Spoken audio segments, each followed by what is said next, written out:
Halo bosku, jumpa lagi dengan channel Masno22. Sebelum lanjut ceritanya jangan lupa subscribe, like, satu lagi jangan di-skip nontonnya ya. Terima kasih. Ningxi membuat cakar di udara dengan tangannya yang besar, dan gumpalan energi hitam langsung mengembun menjadi pisau panjang, lalu menebas langsung ke arah Chen Ping. Energi iblis di sekujur tubuh Ningxi meledak, dan air laut yang bergejolak sepertinya mendidih. Pisau panjang itu lewat dan berubah menjadi ribuan cahaya pedang hitam. Dalam sekejap, seluruh kehampaan mulai bergetar. Ketika Chen Ping melihat ini, tubuh emasnya yang tidak bisa dihancurkan bersinar terang. Dia mengayunkan pedang pembunuh naganya, dan energi pedang itu langsung berubah menjadi naga api. Saat Chen Ping dan Ningxi bertarung, aura di sekitar mereka langsung terguncang dan menghilang. Selusin pembudidaya iblis juga terpesona oleh auranya, dan mereka semua melihat pemandangan di depan mereka dengan ngeri.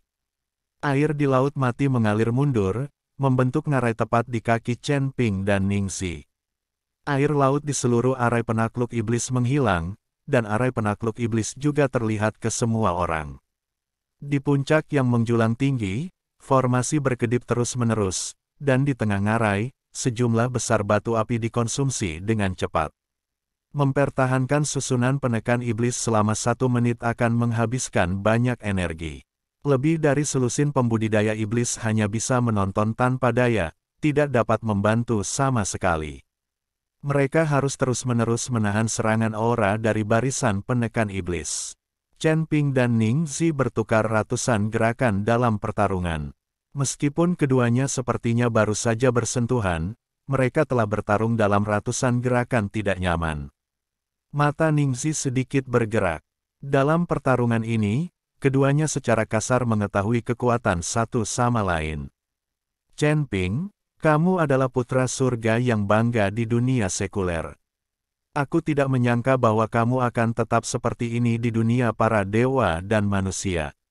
Di alam kesengsaraan tingkat ke-7, kamu bisa menjadi sebaik seperti saya, alam Mahayana tingkat kedua. Tetapi hari ini Anda sangat kuat. Saya bertekad untuk membunuh Anda dan tidak akan pernah melepaskan kesempatan ini. Setelah Ningxi selesai berbicara, energi hitam di tubuhnya mengembun menjadi monster, dan menggigit Chen Ping dalam satu gigitan. Chen Ping menebas dengan pedang pembunuh naga di tangannya, dan cahaya pedang membelah monster itu menjadi 2. Tapi yang tidak disangka Chen Ping adalah setelah dipotong menjadi 2, dia tidak berhenti sama sekali, tapi langsung berubah menjadi 2 monster dan menyerang. Ledakan, tubuh Chen Ping dipukul dengan keras oleh 2 monster itu, menyebabkan Chen Ping terus mundur, dan tubuh emas yang tidak bisa dihancurkan di tubuhnya mulai retak.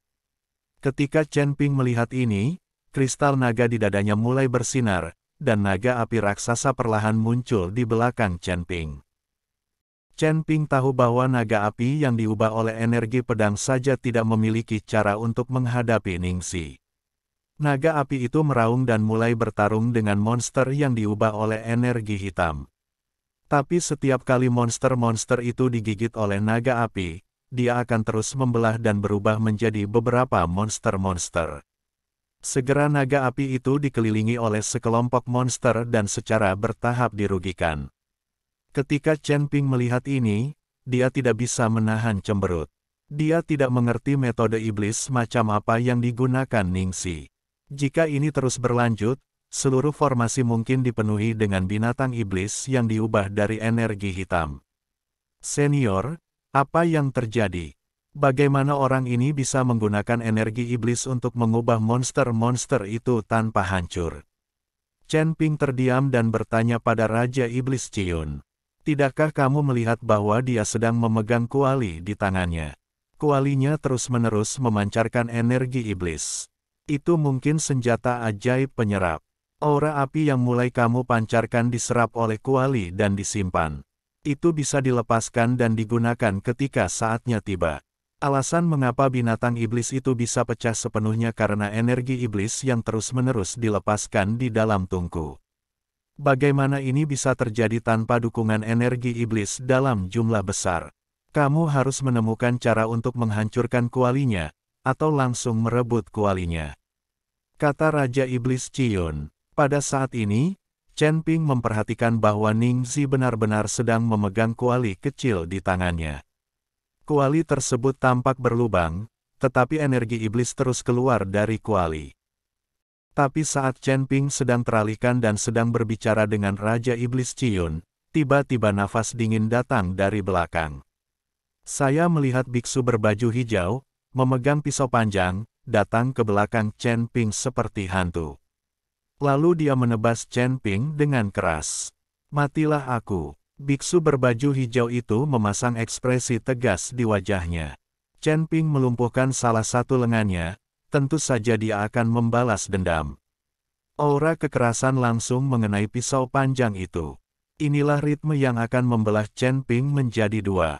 Meskipun Ningzi berkata bahwa Chen Ping akan diserahkan kepadanya, biksu berbaju hijau itu masih khawatir kehilangan lengannya, jadi dia ingin membunuh Chen Ping untuk membalas dendam. Baru saja dia mengetahui bahwa perhatian Chen Ping terganggu selama pertempuran, jadi dia mengambil kesempatan untuk menyerang Chen Ping di belakang punggungnya. Menghadapi serangan diam-diam, Chen Ping menunjukkan cibiran di wajahnya dan tidak menoleh ke belakang. Bahkan tidak menghindar. Tepat ketika pisau panjang itu menebas Chen Ping, cahaya keemasan meledak, dan tubuh emas yang tidak bisa dihancurkan menghalangi serangan itu. Namun, karena tubuh emas yang tidak bisa dihancurkan itu baru saja retak, tubuh emas yang tidak bisa dihancurkan itu langsung roboh saat pedang dipatahkan. Biksu berbaju hijau sangat gembira. Tanpa baju besi ini, Chen Ping akan menjadi anak domba yang harus disembelih. Saat pisau panjang di tangan biksu berbaju hijau terus jatuh, pisau panjang itu benar-benar mengenai bahu Chen Ping. Secara langsung, tanpa tenggelam satu sen pun. Melihat tubuh Chen Ping, tidak ada bekas luka apapun. Biksu berbaju hijau itu sangat terkejut, dan senyuman membeku di wajahnya.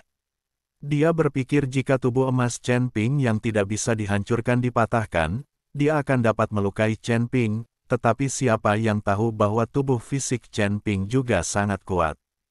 Kamu hanyalah sampah kecil, bahkan jika aku tidak memiliki baju besi untuk melindungiku, kamu tidak dapat menyakitiku. Chen Ping menoleh dan berkata sambil tersenyum menghina. Cepat mundur, tubuh Chen Ping ini telah marah, kamu tidak bisa menyakitinya. Ningzi melihat ini dan berteriak keras. Biksu berbaju hijau menjadi pucat, membuang pisau panjang di tangannya, lalu mundur kembali. Ketika Chen Ping melihat ini, dia menjatuhkan jarinya yang abadi, dan cahaya keemasan keluar dari jarinya. Biksu berbaju hijau itu terkejut saat mengetahui bahwa kecepatan mundurnya sebenarnya melambat, dan bahkan aliran waktu mulai melambat. Sebelum dia sempat bereaksi, lengannya yang lain langsung ditembus oleh jari abadi, dan dia berteriak. Tuan Ning, selamatkan aku. Biksu di Xingyi berteriak minta tolong pada Ningzi. Bagaimanapun, kekuatan yang ditunjukkan Chen Ping terlalu abnormal. Sekarang bahkan jika Chen Ping berdiri diam, dia tidak akan berani menyerang Chen Ping secara diam-diam. Apakah kamu bercanda? Saya belum pernah melihat tubuh sekuat ini sebelumnya. Sihir abadi. Kamu benar-benar memahami sihir abadi. Dan sihir abadi ini juga mengandung asal mula waktu. Kamu benar-benar memahami asal mula waktu. Setelah Ningzi melihat Chen Ping menampilkan jari abadi, dia langsung terkejut. Dia berpikir bahwa hanya mengikuti tindakan Chen Ping saja sudah cukup untuk dilakukan Chen Ping, tetapi dia tidak menyangka bahwa Chen Ping tiba-tiba akan melakukan trik sulap. Ini terlalu mengejutkannya. Ningzi tidak mengambil tindakan untuk menyelamatkan para biksu berpakaian hijau, tetapi berteriak dengan keras, lari ke tengah formasi dan hancurkan formasi, dan secara alami Anda akan diselamatkan. Ningzi ingin biksu berbaju hijau menghancurkan formasi. Selama formasi dihancurkan, pembudidaya iblis yang tersisa tidak akan lagi berada dalam bahaya. Melihat hal tersebut, biksu di Xingyi hanya bisa bergegas menuju dasar laut dengan sekuat tenaga. Saat ini, tidak ada air laut di dasar laut, sehingga ia tidak akan terkikis oleh air laut. Ningzi, Apakah kamu sedikit meremehkannya dengan membiarkan sampah semacam ini menghancurkan formasiku? Chen Ping tersenyum dingin, menghilang seketika, dan kemudian muncul di belakang biksu berbaju hijau. Chen Ping menggunakan langkah pengendalian api, yang merupakan teknik abadi yang dapat menjangkau ratusan mil dalam satu langkah. Namun, Chen Ping belum sepenuhnya menguasai rahasia luar angkasa, jadi ketika dia menggunakannya, dia hanya bisa bergerak beberapa mil satu langkah. Ketika Ningxi melihat ini, energi hitam di sekitar tubuhnya bergetar. Dengan teriakan pelan, tubuhnya menghilang seperti hantu, dan dia segera menyusul Chen Ping. Energi hitam melonjak ke seluruh langit, berubah menjadi telapak tangan besar dan tiba-tiba menamparkan Chen Ping. Chen Ping sepertinya telah menebak gerakan Ningxi. Tepat ketika Ningxi menamparnya dengan telapak tangan, sosok Chen Ping tiba-tiba menghilang. Tapi biksu berbaju hijau di depan Chen Ping berada dalam situasi yang menyedihkan. Dia tidak bisa mengelak dan dipukul oleh telapak tangan Ningxi. Dengan erangan teredam, darah muncrat dari mulutnya, talinya putus. Hancur ke tanah. Tergantung pada Ningxi tidak bisa menahan diri untuk tidak mengutuk. Saat tubuh biksu berpakaian hijau itu menghantam tanah dengan keras, seolah-olah kekuatan langsung disuntikkan ke dalam susunan penekan iblis. Cahaya spiritual menyilaukan yang tak terhitung jumlahnya melonjak seperti bintang yang memakan batu abadi. Dan biksu berbaju hijau itu menyusut dengan cepat, dan usianya terlihat dengan mata telanjang, dan nafas di tubuhnya juga menghilang dalam sekejap. Tidak ada yang mengira bahwa susunan penekan iblis ini dapat menyerap nafas para pembudidaya iblis dan menggunakannya sebagai sumber daya. Bahkan Chen Ping sendiri tidak memikirkannya. Kali ini, semua pembudidaya iblis terkejut. Mereka awalnya berpikir bahwa ketika formasi besar muncul, mereka hanya akan menemukan cara untuk turun dan menghancurkannya, takut mereka akan menjadi iblis. Arai tersebut menghabiskan sumber daya. Adegan selanjutnya langsung membuat semua orang terlonjak ketakutan, bahkan Chen Ping. Saya melihat semburan suara yang pecah, dan nafas hampa yang keras menyebar ke sekeliling. Segera setelah itu, retakan kehampaan yang padat muncul satu demi satu, dan terus menyebar ke sekeliling. Retakan gelap di kehampaan seperti mulut raksasa monster-monster, menyedot semuanya dengan hisapan tak terbatas. Melihat begitu banyak retakan kosong yang tiba-tiba muncul, Chen Ping tiba-tiba mulai berkeringat di dahinya. Kali ini sepertinya agak besar. Jika Anda benar-benar tersedot oleh celah kehampaan, Anda mungkin tidak akan pernah bisa kembali. Para pembudidaya iblis dan Ningxi melihat celah di kehampaan yang muncul, dan wajah mereka menjadi pucat karena ketakutan, dan mereka berteriak. Terkadang kematian tidak menakutkan, tetapi wilayah yang tidak diketahui itu menakutkan. Tidak ada yang tahu apa yang ada di balik celah kosong ini. Kurung tutup. Saat setiap pembudidaya iblis tersedot ke dalam celah kehampaan, mereka menjerit, dan beberapa langsung hancur berkeping-keping oleh celah kehampaan dan berubah menjadi genangan daging. Meskipun mereka semua adalah biksu di alam kesengsaraan, atau bahkan biksu alam Mahayana, mereka masih terlihat sangat kecil di depan celah kehampaan ini. Sejumlah besar air laut mulai terisi kembali, dan puncak gunung yang awalnya terbuka ditelan oleh air laut dalam sekejap, dan formasi yang terbuka juga tertutupi.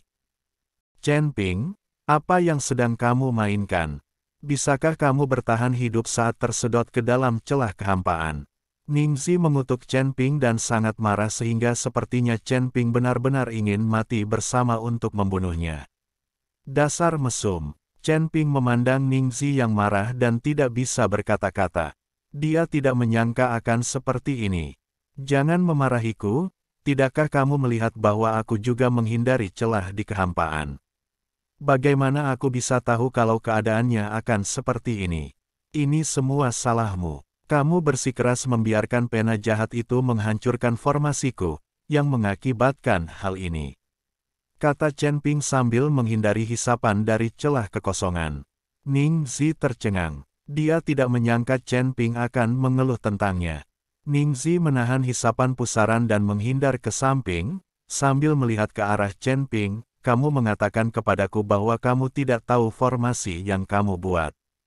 Tunggu sampai kamu keluar dari celah kosong ini dan lihat bagaimana aku mengupasnya, kulit dan kram tendonmu. Saya masih belum tahu siapa yang merampok siapa, kita lihat saja nanti. Chen Ping dan Ning Xi hanya bisa bertengkar. Tidak ada yang berani melakukan apapun, dan sekarang semua energinya hanya untuk menghindari celah kosong itu. Untungnya, Chen Ping dan Ning Xi mampu menghindari celah kosong itu dan tidak tersedot ke dalamnya.